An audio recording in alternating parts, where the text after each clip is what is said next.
Hello, soldiers and PRT unit leaders. I'm Lieutenant Huss speaking on behalf of the BAMC Physical Therapy interns. Welcome to the Army Combat Fitness Test periodization video.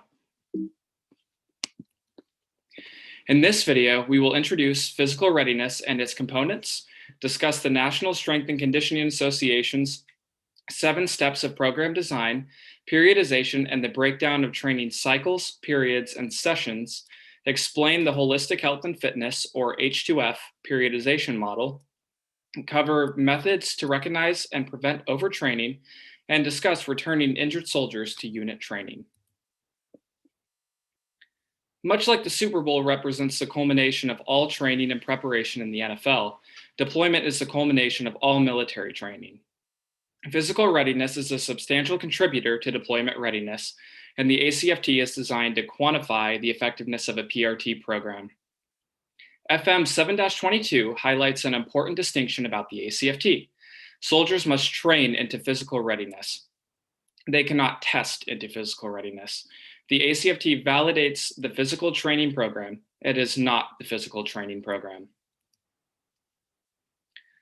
According to FM 7-22, physical readiness is the ability to meet the physical demands of any duty or combat position, move lethally on the battlefield, accomplish the mission, and continue to fight, win, and come home healthy. This is done by training the critical components of physical readiness and the tasks they support.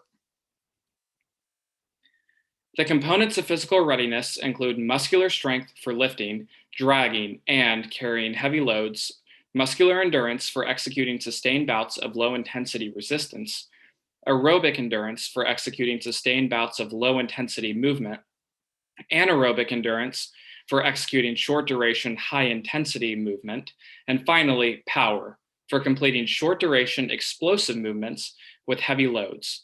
An effective PRT program is designed to address a unit's deficiencies in one or several of these key areas without neglecting the rest.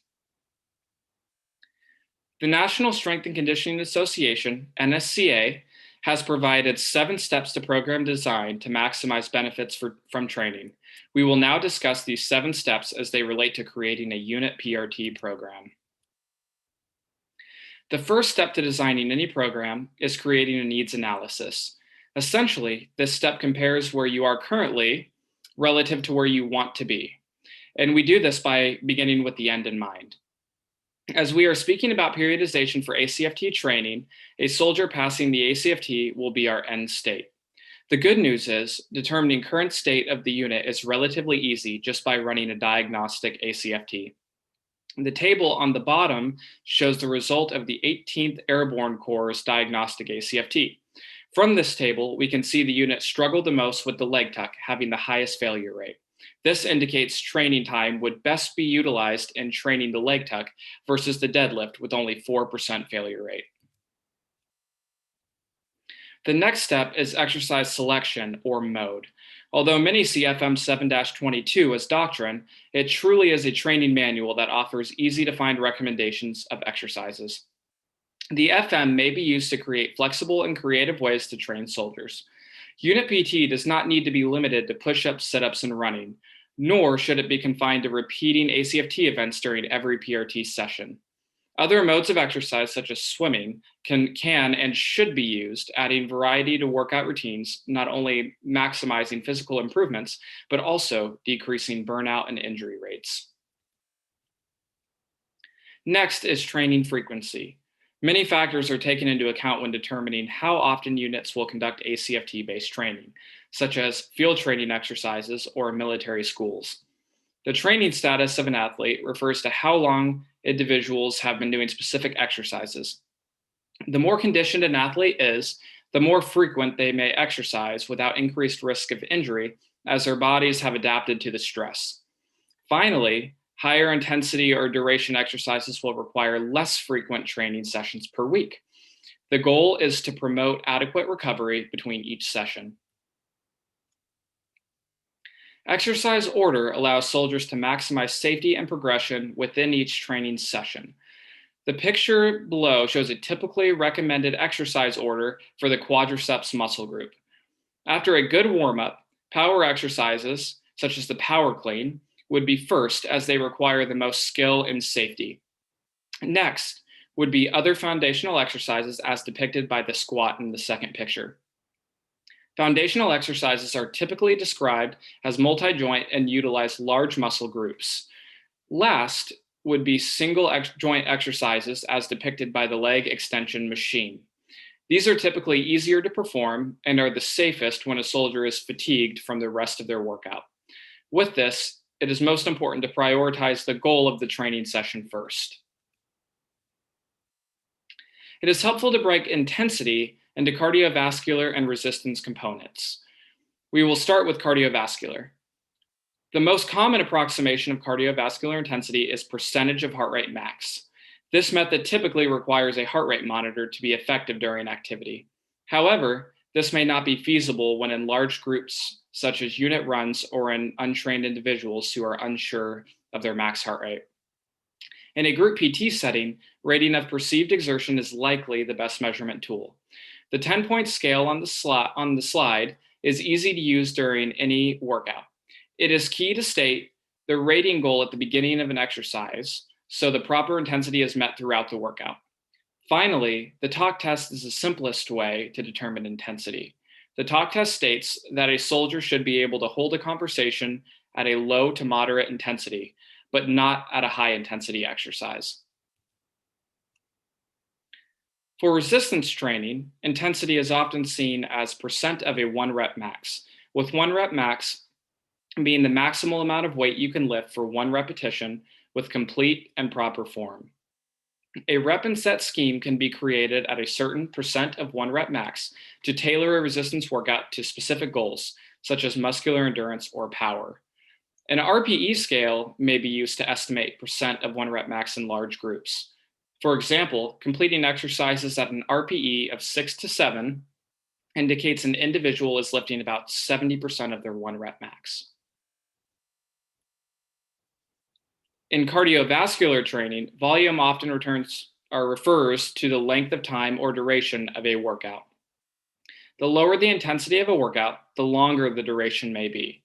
For example, completing a long, slow distance run may last upwards of 2 hours, but interval training, such as 60-120s, may only last 20 to 30 minutes, including rest periods. Quality and proper technique must never be sacrificed for quantity or duration of a workout. If quality is suffering, it is likely an indication that the intensity is too high given the duration, and results will suffer. Resistance training volume is measured by quantifying work broken down into sets and reps. A set and rep scheme will reflect the specifically defined goal of each exercise. Generally speaking, the higher the intensity or load of exercises, the lower the required repetitions per set. For example, if soldiers are working on muscle endurance for chest muscles to improve scores on the push-up event, their target will consist of lower load and higher repetitions of 12 or more. Rest periods are likely the most overlooked component to program design. However, it is the most important in maximizing progression towards training goals and injury prevention. Higher intensity exercises will require more rest time between sets to allow the body and mind to recover. Rest periods should be used to refocus and prepare for the next set. Strain from a recommended rest period may actually decrease performance. For example, if a soldier is doing a strength-based workout at their 1 rep max, but only gives 30 seconds of rest between each set, there will likely be a decrease in overall ability and technique. We will now discuss the methods and breakdown of periodization. Periodization is the systemic planning of long and short-term readiness training and testing in preparation for combat. This logical method of planning training maximizes training outcomes at specific periods or points in time. This is an overview of the hierarchical structure of periodization planning. This slide will be here for reference, but I will break it down into the most important concepts in the next few slides. A multi-year preparation or annual training cycle are often used for mission or deployment planning and long-term unit goals. Individual soldiers may develop specific long-term training plans to reach a certain ACFT score goal, such as maximizing all events. However, for unit level ACFT training, a macro cycle will most often be used as each fitness test is 6 months apart. The macro cycle is often used as the largest hierarchy of periodization, consisting of an entire training plan towards a specific goal. A macro cycle lasts several months to a year and is broken down into the preparatory phase, which is the initial period that occurs at the beginning of a macro cycle. This is meant to establish base level of conditioning. Next will be the first transition. This shifts focus from general conditioning to strength and power training. Then will be the competition phase. This shifts to sport-specific exercises with decreased load of conditioning. Next is the secondary transition. This is an active rest period in preparation for following macrocycle preparatory phase. This is the time to rehab injuries and recover physically and mentally from prior training. Several mesocycles are constructed to form one macrocycle. Each mesocycle typically lasts between 2 to 6 weeks and consists of targeted goals such as muscular strength or aerobic endurance. Mesocycles are ordered beginning with base conditioning goals initially and transition to competition and deployment specific training. Next is a microcycle, which typically lasts between several days to 2 weeks. 2 to 6 microcycles are within one mesocycle and contain multiple specific exercises that bolster target goals from the mesocycle. A training day is simply all training done over the course of a single day. And a training session is a single workout lasting no more than 2 hours. This is essentially a single workout. A training session ends when a 30-minute or greater rest period is used. This chart shows the timeline and division of the annual training plan into the subunits previously discussed. This provides an organizational framework which can be tailored to the goals of individual soldiers and units. The following is an example of periodization from FM 7-22 for holistic health and fitness. The H2F training periods of a macrocycle begin with the base and build phases, followed by a taper, combat, and finally recovery. At the bottom of the next several slides, you will see a sample training calendar. Please note, this calendar starts in October and lasts 1 year with a 2-month combat period lasting from April to May. This can represent a military school such as Ranger School or an FTX or an actual deployment. We understand a deployment usually lasts longer than 2 months, but the training principles are the same. A 1-year training calendar is represented here for simplicity. Base is the period when the basic abilities of endurance, strength, speed, and movement skills are emphasized. This period is the longest of all periods, lasting up to 12 weeks. As the most training in this period is relatively low intensity, it may be predominant in soldier populations that do not have any pending primary missions, deployments, or high-intensity schooling. Maximal effort testing and training should be delayed until later in the base period to avoid overtraining, illness, and injury. Build is the 4 to 8 week period when the abilities from the base period are built upon with higher intensity and increased volume of training. Training effort begins to mimic the primary goal or mission, and the rest period ends with a simulation of the mission or a test. Leaders might implement an FTX or a practice ACFT. Taper, or peak 1, is the 2 to 3 week period immediately before a primary mission when leaders deliberately reduce training volume while maintaining or increasing the intensity. This period is designed to create a peak level of physiologic and psychological readiness while reducing the potential for injuries and stagnation. Maximum effort testing or mission simulation is appropriate for this period. Recovery from the most intense sessions of the training will take longer. Therefore, the volume of training may be reduced by 50% when compared to the later weeks of the base period or build period. Combat, or peak 2, is the 2-week to multi-month period of the primary mission or higher intensity training when the goal is to reach peak levels of readiness and sustain these levels for the duration of the mission or training event. Arriving fresh and ready to perform requires focused attention on recovery during this period. Training mistakes that lead to illness and injury during this period become more critical since time before the primary mission is reduced and will therefore lead to a degradation in readiness.